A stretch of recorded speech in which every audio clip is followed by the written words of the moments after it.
Yaorana, je suis heureuse de vous retrouver en ce début de semaine pour parcourir l'actualité ensemble sur TNTV au sommaire de ce lundi 4 août.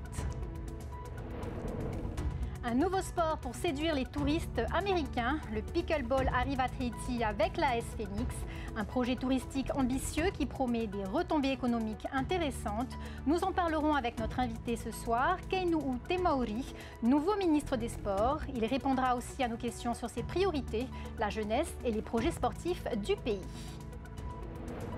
Et dans l'éducation, une journée d'intégration pour les 246 nouveaux personnels du Fénois s'est tenue ce matin à la présidence.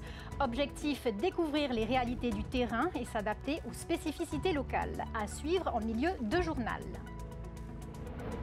3 grandes enseignes débarquent demain à Moorea, Maison Déco, Gémeaux et Tahiti pas cher. Un coup d'accélérateur pour l'économie locale et l'emploi sur l'île Sœur, ce sera en fin de journal.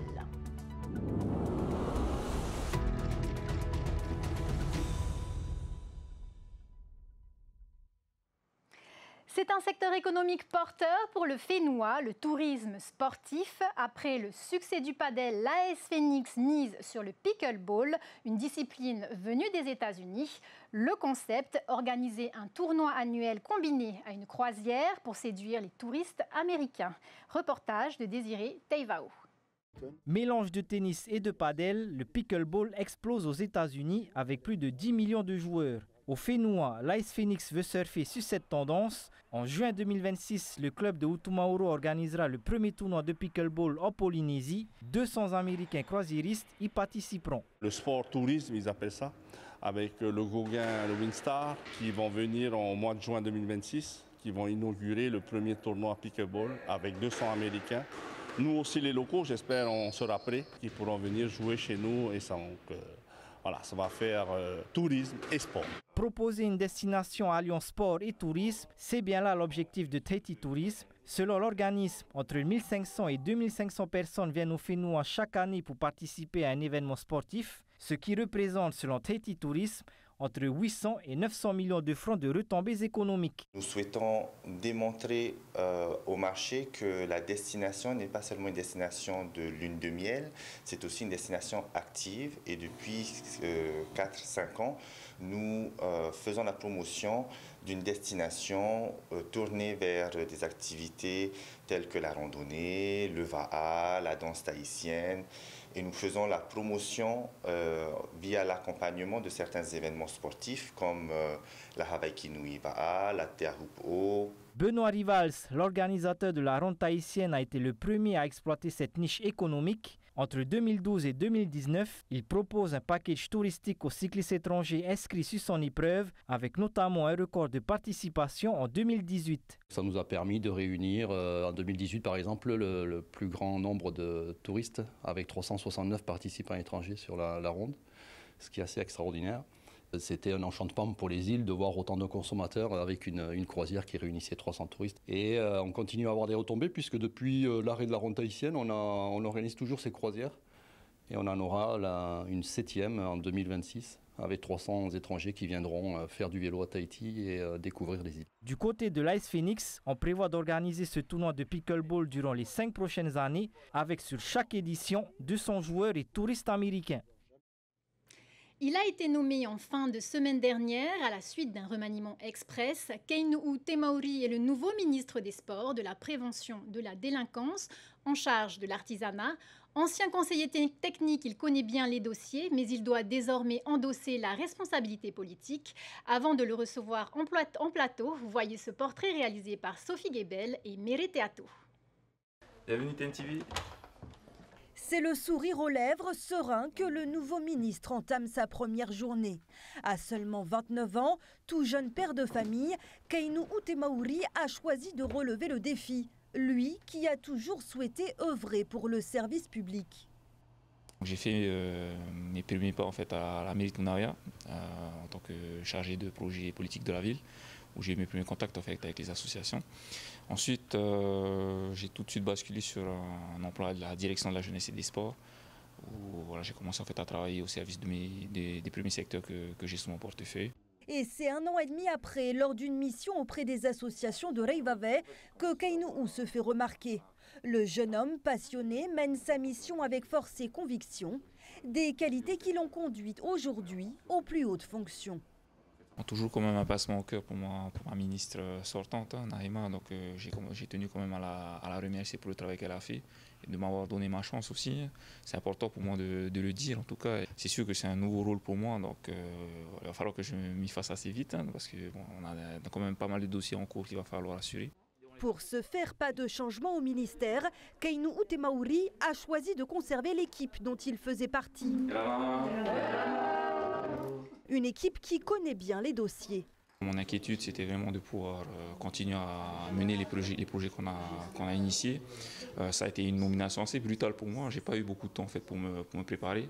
Et je pense que certains dossiers, notamment ces Jeux du Pacifique, ne pouvaient pas en fait, souffrir d'une rupture. Donc la continuité, c'est vraiment le mot d'ordre, en tout cas sur cette nomination. Celui qui incarne la gentillesse même au sein du cabinet, selon ses collaborateurs, pourra-t-il mener de front les grands chantiers qui l'attendent? Keinou Temauri est en tout cas bien entouré, lui qui doit également gérer les portefeuilles de la jeunesse, de la délinquance et de l'artisanat. Monsieur le ministre, bonsoir, merci d'être avec nous. Irana. Alors on dit que vous incarnez la gentillesse dans un monde politique souvent dur. Comment comptez-vous vous faire respecter tout en gardant votre style et votre personnalité?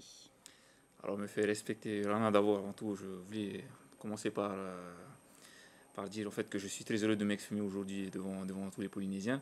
Alors bien sûr que j'ai mon style, je pense que j'ai mon équipe qui me connaît assez bien. Je suis en fait très au fait de tous les secteurs qui sont les miens, donc je ne pense pas que je vais avoir des soucis pour me faire entendre en tout cas. Vous venez de prendre vos fonctions, quelles sont vos priorités? Alors je l'ai dit, certes on a une très grosse échéance qui arrive à 2 ans maintenant sur les Jeux du Pacifique, mais en fait moi j'accorde une attention particulière en fait à la structuration de mes secteurs, que ce soit au niveau de la jeunesse, de l'artisanat, de la prévention contre la délinquance, et bien sûr du sport. En fait, voilà, tout ce que je souhaite en fait, c'est pouvoir donner les armes nécessaires à l'ensemble des acteurs de mes secteurs pour qu'ils puissent en fait déployer leur politique à leur niveau. Le monde du sport en Polynésie manque d'infrastructures. Les travaux de rénovation des sites de compétition pendant 1 an, justement en vue des Jeux du Pacifique, vont perturber les activités des fédérations. Comment est-ce que vous allez réorganiser tout ça? Alors, c'est sûr que le dialogue avec les fédérations doit avoir lieu. On a déjà initié en fait tous ces échanges avec eux. Je tiens encore une fois à les rassurer sur ce point-là. On a des solutions en fait à leur proposer pour pouvoir continuer en fait l'activité en attendant la préparation des Jeux. Voilà, je tiens encore une fois à les rassurer. Je suis très au fait en fait de toutes les problématiques et tous les enjeux qui sont liés à tout ça. Voilà, encore une fois, on est là pour construire avec eux et puis voilà, on est là pour eux. Toujours sur les Jeux du Pacifique, il y avait cette interrogation sur la piscine olympique. Est-ce qu'il est toujours question de faire une piscine hors sol du côté de Mam'o? Tout à fait. Alors on est bien sûr la construction en fait, d'une piscine mobile placée sur Mamao. Elle sera positionnée en fait, de manière éphémère pour la durée des Jeux et puis on est en train de travailler en fait, sur les solutions de repli post-jeu. Donc on a bien sûr des pôles d'attractivité à développer au niveau du sportif, donc travaux qui vont rentrer en fait, dans le cadre de la décentralisation et en fait on a commandé une étude pour pouvoir déterminer quelle serait l'autre solution de repli, puisqu'on a 2 bassins, un de 25, un de 50 mètres qu'il va falloir replacer. Et justement, combien est-ce que ça coûte ce type d'infrastructure? Alors, sans avoir forcément les chiffres précis en tête, on est parlant des 2 milliards sur les deux bassins. Donc forcément, ça va constituer un héritage important pour nous par la suite, puisque encore une fois, nous, on aimerait en fait attacher une attention particulière sur ce côté héritage en fait, des Jeux, pour que les Jeux du Pacifique ne soient pas en fait qu'une manifestation sportive, que ça puisse en fait être intégré dans des politiques publiques plus globales, notamment sur le sport de masse, pour pouvoir dynamiser en fait, le tissu sportif polynésien. La jeunesse est au cœur de votre portefeuille. Quel regard portez-vous justement sur la jeunesse? Alors j'ai un regard particulier sur la jeunesse, hein. C'est là où j'ai fait mes premières armes, en tout cas sur la commune de Punaria. Donc je suis aussi très au fait des enjeux qui sont liés à ce portefeuille. Forcément, c'est un secteur clé en fait, si on veut bâtir la société polynésienne de demain. Donc je suis très content en fait que le président Moïtebo Derson m'ait confié ce portefeuille clé en fait pour la suite. Il semblerait que le dispositif passeport ne soit pas reconduit. Est-ce que c'est le cas? Pourquoi? Alors à l'heure actuelle, en fait, il faut savoir que le dispositif passeport est un dispositif qui relève de l'État, donc qui a décidé en fait d'arrêter le dispositif, en tout cas en ce qui concerne la Polynésie française. De notre côté, en fait, au niveau avec la direction de la jeunesse et des sports, on est actuellement en train de travailler sur un texte qui va encadrer en fait les aides financières dans le domaine du sport. Et c'est l'occasion en fait pour nous de recréer en fait le dispositif puisqu'il n'existe pas en fait de manière réglementaire dans notre réglementation polynésienne. Merci, Monsieur le Ministre, d'avoir été avec nous et d'avoir répondu à toutes nos questions. Merci beaucoup. Et à quelques jours de la rentrée, c'est un rendez-vous traditionnel, le séminaire d'intégration pour les nouveaux enseignants, dont 60 Polynésiens, toujours plus nombreux à être affectés sur le Fénois, Nicolas Pérez et Jeanne Tinoroy. C'est sous le chapiteau de la présidence que les 246 nouvelles recrues de l'éducation, venues en partie de métropole, ont été accueillies par leur tutelle. Un site qui n'a pas été choisi au hasard. On est au cœur de l'action politique de la Polynésie. Donc c'est pas innocent, ça donne un signe de l'importance que revêt l'éducation pour le pays. C'est la première fois d'ailleurs qu'on se retrouve comme en début d'année avec tout le monde à la présidence. Au rang des nouveaux arrivants, 60 titulaires polynésiens. Après un an de stage, ils connaissent désormais leur affectation définitive. C'est le cas de Myriam, jeune professeure de mathématiques, l'une des 4 polynésiennes ayant effectué sa formation en métropole. Je suis très heureuse d'être venue à Tahiti parce que c'est pas facile, il n'y a pas beaucoup de postes, mais j'ai eu la chance d'avoir un poste à Moorea. Mon expérience en métropole m'a beaucoup appris, donc c'est sûr que je vais reprendre des choses que j'ai apprises en métropole ici. Mais les Polynésiens, je pense que ça va être une autre approche. A l'inverse, David a pu réaliser son stage sur le Fénois. Une chance pour ce père de famille. Enfin, moi, ça aurait été compliqué pour moi de partir parce que, étant père de famille, marié avec des enfants, tout emmener cela en France aurait été difficile pour moi, même financièrement, parce que pour une période de stage, on n'est pas aidé. Donc, ça aurait été. Et puis, j'avais des emprunts, donc c'était pas évident. Donc, la seule solution pour moi, c'était de rester ici à Tahiti, quoi. Chaque année, de nouveaux Polynésiens diplômés retrouvent le chemin du Fénois. Pour le ministre de tutelle, c'est une véritable satisfaction. Les réussites qu'on a au niveau du personnel qui passe le concours et d'année en année depuis 3 ans déjà, on voit que les chiffres augmentent. Et donc c'est une fierté pour notre pays de voir que nos Polynésiens sont capables d'assumer ces fonctions. Mais ces postes ne sont pas illimités, comme le rappelle le représentant de l'État. Selon nos estimations, d'ici 10 ans, on aura saturé quasiment la totalité des disciplines. Après, ce sera par le jeu des départs à la retraite que les lauréats des concours pourront remplacer ceux qui partent. Selon les prévisions, 75 nouveaux titulaires Made in Fénois devraient rejoindre les établissements polynésiens pour la rentrée 2026-2027. Ils viendront s'ajouter aux quelques 5000 postes mis à disposition par l'État en Polynésie. Les Tavana se réunissent à Papeete pour le 34e congrès des communes. Jusqu'à jeudi, ils feront le bilan de la mandature passée. Depuis la pandémie, les défis économiques et sociaux se sont multipliés. Cette année, le congrès est inédit. Seules les communes sont présentes pour discuter finances et politique publique. Les conclusions seront remises au pays et à l'État. On écoute Cyril Tétouanoui, président du syndicat des communes, au micro de Thomas Chabrol. L'union fait la force. Donc quand on fait un bilan, c'est entre les membres de l'association. C'est pour ça, entre les membres du syndicat, c'est pour ça qu'on veut rester entre eux. Après, nos rapports seront transmis à nos partenaires. Il n'y a pas de souci, il n'y en a rien à cacher. Mais on voulait rester entre nous.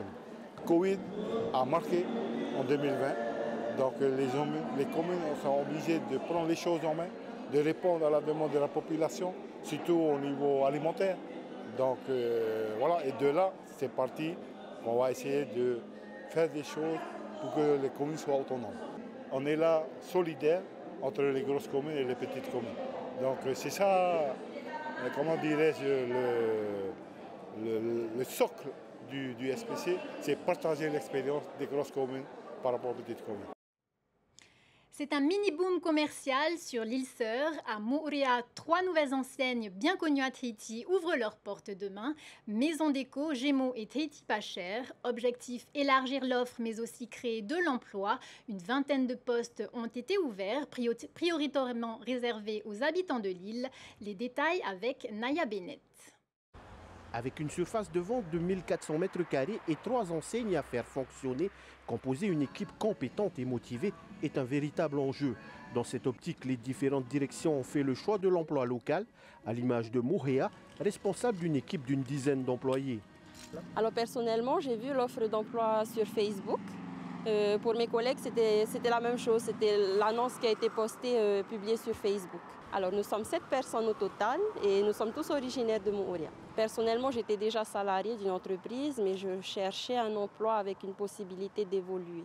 Au total, une vingtaine de salariés se relayeront dans leurs commerces respectifs selon un planning tournant, avec des équipes d'ouverture et des équipes de fermeture. Des équipes ancrées dans leur territoire qui connaissent leur marché et savent répondre aux besoins de la population locale. L'équipe est contente déjà de revenir travailler sur l'île ou alors de découvrir l'emploi sur Mouréa. Et ils ont hâte parce que du coup de servir sa population et son île. Pour l'instant l'équipe est au complète mais on ne refuse pas les CV, les candidatures. Peut-être dans le futur on sera amené à étudier ces candidatures et pourquoi pas agrandir l'équipe. 80% des postes sont en contrat à durée indéterminée. Le reste concerne des renforts recrutés en contrat à durée déterminée. Une houle longue venue du sud-ouest touche plusieurs archipels. Météo France a placé les Tuamotu ouest et sud, la Société et les Australes en vigilance orange. Des vagues jusqu'à 5,50 m sont attendues sur les côtes exposées. La prudence est de mise.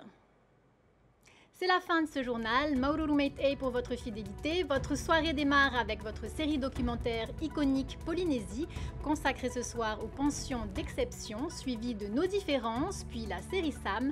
Et enfin, enquête exclusive, Trump à la Maison-Blanche, panique sur l'Amérique. On se retrouve demain, même heure, pour une nouvelle édition de votre journal télévisé. Très bonne soirée à tous.